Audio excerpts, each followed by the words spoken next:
With a yo-ho-ho, it's TaleOfTheToaster. Welcome back to Let's Play Inazuma 11 Go Light. In this episode, we're going to take on Royal Academy for the second time on screen, but for me, it actually counts as the third time in total because I, off-screen, have been clearing through Mr. Veteran's competition route, and I have S-ranked the left route, which contains Inazuma Kids FC, Prodigy, and Golden Oldies, which means we can acquire a manual for Wind God's Dance as the normal reward.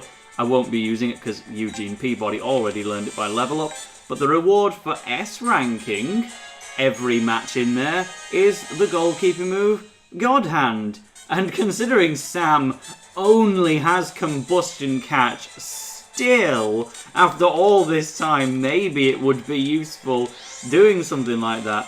I will not be able to claim the S rank reward here, but I do get Rainbow Bubble Burst as a fairly interesting reward for that top row. This row along the bottom does not unlock until you have beaten the game. You can try your best to S rank these matches, but I don't feel prepared for that right now.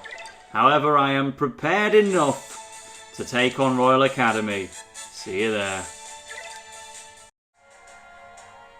Oh, and if you were wondering what kind of move Rainbow Bubble Burst is, well, you'll see. Raimon 11, if you'd expect to face us with any hope of victory, I'd recommend a team level of 23 to 25. Yes, sorry mate, by process of doing that extra competition route, I've now gone from under-leveled to over-leveled, and now I'm team level 27. Now, they had pretty specific requirements for who you need to have on the pitch, but I just happen to meet them all nevertheless. I think the most interesting one I caught my eye on there was the fact that Wan Lee is required to have. So, that does mean we're going to have story objectives, but listen to this. Royal Academy actually have different music now that the seeds are gone. We can see a slight change in lineup. Poor old Fred Featherstone still can't get onto the main squad, and I guess that's because he had the least obvious college/university to be tied to. But none of these players are Imperials/Seeds or whatever you want to call them, and I've skipped the opening cinematic again. I swear I don't mean to do this, but at least Royal Academy is one that we had seen before. Now, straight from kickoff. So this is the new and improved Royal Academy. No more Imperials. They seem like a formidable team. Wen Cheng, Agabi asked me to tell you something. What? What is it? He was just saying you need to put more effort in. He said you're too slow, and it's annoying to have to cover for your area as well. What? Oh, Gabby, if you've got something to say to me, say it to my face. Well, what? I didn't say anything. Wait, have you been talking to Aitor? Aitor's got nothing to do with it. You're just not being a good teammate. Wen Chang, please, don't get taken in by what he's telling you. Let's stick together, you and me. I see Raimon us showing off some fine team spirit, and the match hasn't even begun yet. Hang in there, Gabby. That's what you're going to say about it, Coach Evans, not, I don't know, kick Aitor off the team or give him at least a strong verbal warning. You're just going to tell Gabby to hang in there. Well, he's hanging in well enough with his mystifying miss. And now we're going to see what Rainbow Bubble Burst looks like. Yeah, I just decided to stick it on Ricardo because it's a long shot. He never gets one, and this move is actually stronger than Fortissimo Foot, which I have been using for over half the game now with no other options. So I was desperate for Ricardo to have a new move, even if it was the most unfitting thing you could possibly give to him. He might get another chance to use it here. Let's just do it again, completely waste his TP. It's not like he can bring out a fighting spirit or anything anyway. I mean, it's kind of related to him. Both of his shooting moves are attacks where the ball just flies in from the top of the screen and then he kicks it. That's what these moves both have in common. We're just going to kind of run down Preston Princeton's TP, and man, he can kick the ball really far with one go. I need to remember that if I'm in possession of the ball as the goalkeeper, I can press the S button to just get the ball all the way out of there, because I keep just trying to throw to my teammates, and it's so slow, and the opposing teams always take it from me. That's definitely something for me to work on. But this goalkeeper has more to work on, because Power Spike is not enough to beat Victor Blade's Doom Dive Drive. Now, meanwhile, while we're talking about gameplay mechanics, there is something else I have to point out, because this was pointed out in the comments literally months ago by now. This was pointed out so long, and I've known for a while, but I've just never had the chat. Like, every time I've played the game, I've always forgotten to try it. But, so if you pass just by tapping places, the ball rolls along the ground. If you hold and then pass, the ball will actually go into the air and over the heads of other players. This was something I've played through.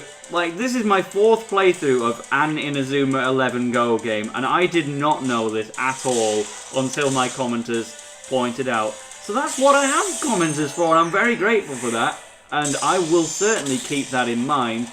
But it's not as easy as it was in the first 3 Inazuma 11 games, where tapping somewhere would just send the ball over the heads if it was great enough of a distance. Now, if you want to hold down and pass over someone's head like this... Yeah, see, I didn't hold it down for long enough there. I need to hold it down for at least a second before it can go over their heads, which makes sense because it is kind of superior to passing along the ground in every way. It would make sense that you have to charge it up, almost like playing Inazuma 11 Strikers, where the longer you can charge your move, the better the move's going to be. So it's a bit of that mentality into the main series, except with passing instead of shooting. Why, aye man, that was kind of good. Aye, it was, I think, Kibby, wasn't it? I appreciate having you on board, and man, I think I need to change my formation, because every single encounter after a goal is just Arian charging towards the 2 forwards, and then he has to be tempted to use Whirly Whirly, which I don't want to completely oversaturate. There's only so much you can use Whirly Whirly, but mind you, the amount of levels by which a special move can level up in this game is crazy. I could use Whirly Whirly like 50 times and it won't reach its maximum probably. Now, give me 1 second because my 3DS is on flashing red battery. And my laptop was turned off at the wall, which could have caused a failed recording. So, thanks for running low on battery, 3DS, because you reminded me of what's important. Now, let's try some experimental stuff. We'll put Balzac further up front. Gabby, you can move back. JP does actually have some shots, so that would be probably useful to use. In fact, by this point of the anime, he's already had 2 official tournament goals. He scored against Pirates Cove Merchant Marine Academy, breathe in, breathe out, which made that overall match a 4-3 scoreline.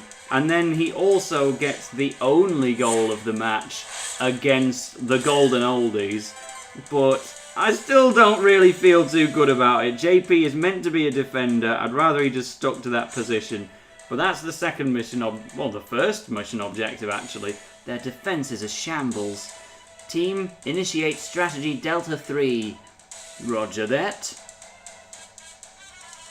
Aitor, I'm manning this part of the pitch. Get back to your position. Maybe you should focus on actually playing football, Gabby.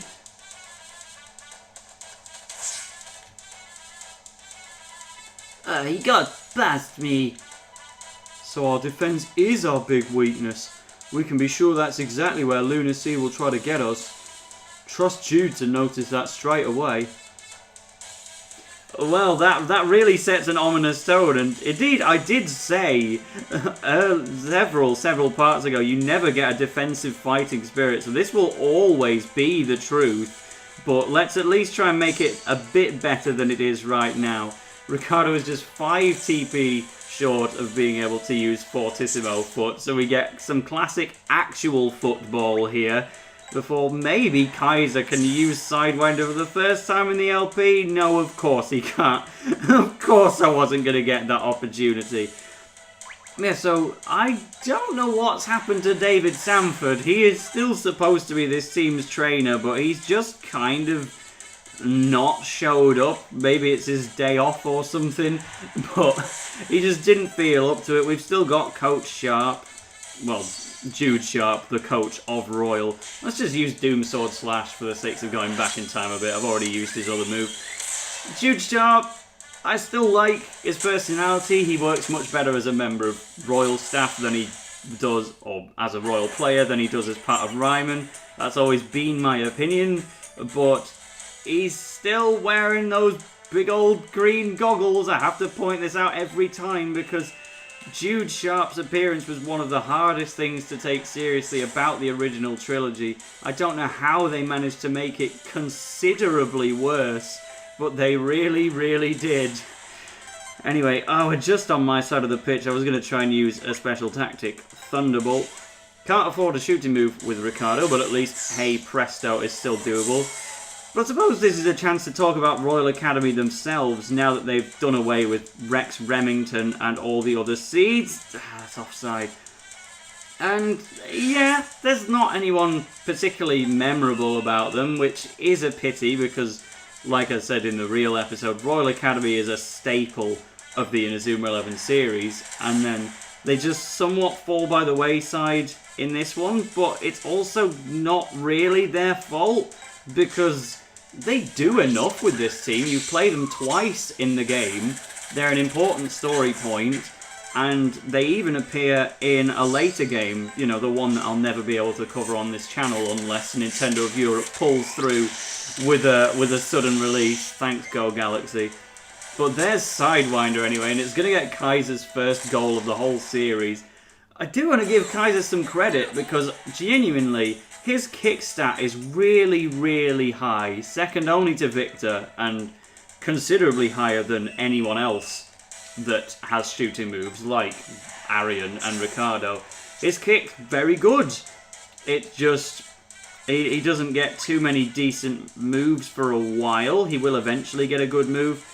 And Kaiser, not the most enjoyable character, it has to be admitted. He just blames people for when bad things happen, tells people off for just trying to have opinions or play football. He has the most awful voice in the anime dub. Like, it's the single worst voice in the entire dub. He's German, and that makes a lot of sense, especially because they called him Michael Balzac, which still transfers to the anime. But no, in the anime, he just has the Scott Banyan voice, and he just sounds constantly annoyed and really high-pitched and young, and it's grating. I don't like listening to that guy in the dub, which I have still been going through every episode of for the sake of Let's Play research. But meanwhile, we just S-ranked this match, which isn't even in a competition route, while the one that's actually in the competition route I won by a whopping 2-0, and it was a B rank. But there we go. So what were we supposed to learn from that again? They were supposed to do some special tactics. Well, we'll see the results of that in the screen that follows the victory. It's inconceivable that we lost. How late? That was absolutely belter. Any level ups? We've got Royal Boots and Gloves. Headbanger has been added to Dexter Poyne. Great. I can really see where our team's weak points lie now. Indeed. And I've come to a decision. I'm going to train Raimon. What? Really? You do that? that's great. It may be a favour to Hillman, but I do want to assist. Besides, you've some difficult matches ahead of you. To lose one's commander so soon after resuming operations is a huge blow to us. But we understand. After that match, we can see you have no shortage of fits. You need the commander's help. Thanks. Call it a habit, Mark, but when I see you in a pinch, I always feel obliged to step in. Just like when you were Raimon's captain. I'm grateful. Anyway, we'd better be off. Let's play football again sometime. I can't believe Mr. Sharp's going to train us. It's so exciting. When you say Mr. Sharp, do you mean Jude or do you mean me? Wow, and a bit scary. Alright, I'd like to discuss who's going to be in the starting lineup. Let's go to the meeting room.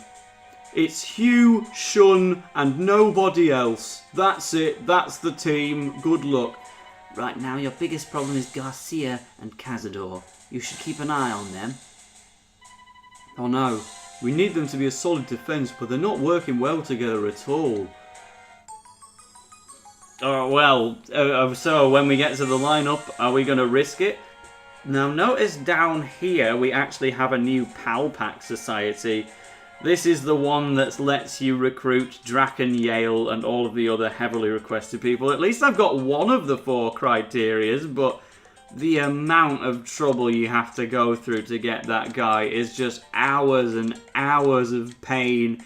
I just don't have that level of time as a full-time marketer. Sorry about that, but I addressed it for you. That's what matters most. We will go to Raimon, and you know, just like the commenters, I also miss having a bunch of random recruits in the team. That was one of my favourite things about the Inazuma 11 series, and it's the main thing that lets the Go games down, because fighting spirits are so inherently important that you have to have pretty much anyone that has a fighting spirit should be on your team, and then any old random recruit isn't going to.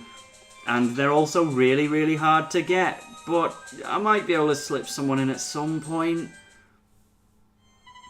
So, I've decided our lineup for tomorrow's match against Lunar Sea. Have a look at the monitor. Yes, I got picked! Coach, why did you pick Aitor and leave me out?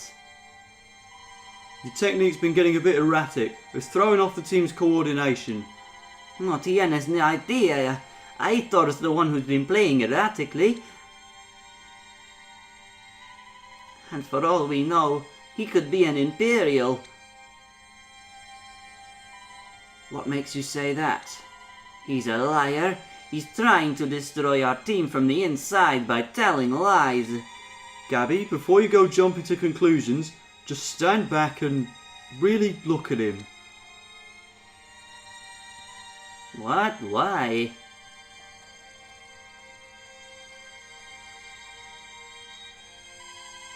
I think you should listen to them, Gabby. I'm sure they know what they're doing. Fine.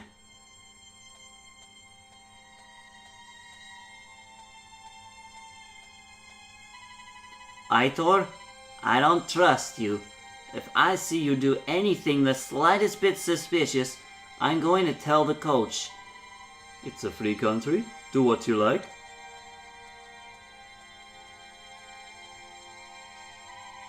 If they don't even trust each other, there's no way these idiotas can win. Sherwind, what do you think of Aitor?